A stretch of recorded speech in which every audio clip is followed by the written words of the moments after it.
নমস্কাৰ মই ৰূপা কলিতা অসম প্ৰদেশ কংগ্ৰেছ কমিটিৰ মুখপাত্ৰ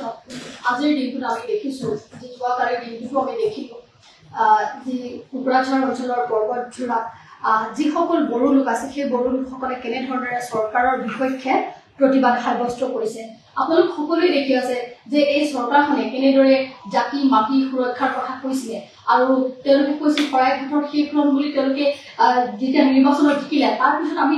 দেখিলে অসমীয়া খিলঞ্জীয়াসকলক সুৰক্ষা দিয়াৰ পৰিৱৰ্তে অসমীয়া খিলঞ্জীয়া লোকসকলৰ যি আমাৰ ভূমি আছে সেই ভূমি কাঢ়ি তেখেতে পুঁজিপতিসকলক কেনেদৰে অৰ্পণ কৰিবলৈ লৈছে সেয়া আমি দেখিবলৈ লৈ আছো আৰু সৰ্বপ্ৰথমতে এইজন মুখ্যমন্ত্ৰীয়ে আমাৰ জনজাতীয় এজন মুখ্যমন্ত্ৰী আছিল সৰ্বানন্দ সোণোৱাল ডাঙৰীয়া তেখেতক কেনেকে পিঠিফালৰ পৰা চুৰিকাঘাত কৰি তেখেতক আঁতৰাই তেখেতে নিজে মুখ্যমন্ত্ৰীৰ পদত অধিষ্ঠিত হ'ল হোৱাৰ পিছত আমাৰ যিসকল খিলঞ্জীয়া লোক আছিল যিসকল আমাৰ জনজাতীয় লোক আছিল সেই সকল লোকৰ যি অধিকাৰ লাহে লাহে কঢ়া আমি দেখি পাইছো আমি আচৰিত হৈছো আৰু তেওঁলোকৰ এই যে যি কাৰ্য আমাৰ খিলঞ্জীয়া লোকৰ অধিকাৰ কাঢ়ি পুঁজিপতিৰ হাতত অৰ্পণ কৰা এই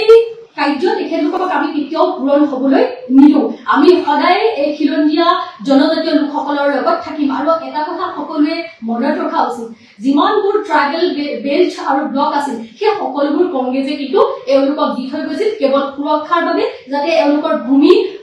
মানে জংগল সকলো সুৰক্ষিত হৈ থাকে কিন্তু আজিৰ এই বিজেপি চৰকাৰৰ দিনত এই কংগ্ৰেছে দি থৈ যোৱা যিখিনি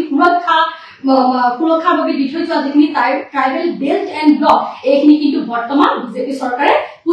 পুঁজিপতি লোকসকললৈ কহাৰ যি মানে চেষ্টা চলাই আছে আমি সেয়া কেতিয়াও হ'বলৈ নিদিওঁ আৰু ইয়াক আমি প্ৰবলভাৱে বিৰোধিতা কৰিম আৰু এই জনজাতীয় লোকসকলৰ লগত আমি শেষৰ মুহূৰ্তলৈকে থিয় হৈ থাকিবলৈ চেষ্টা কৰিম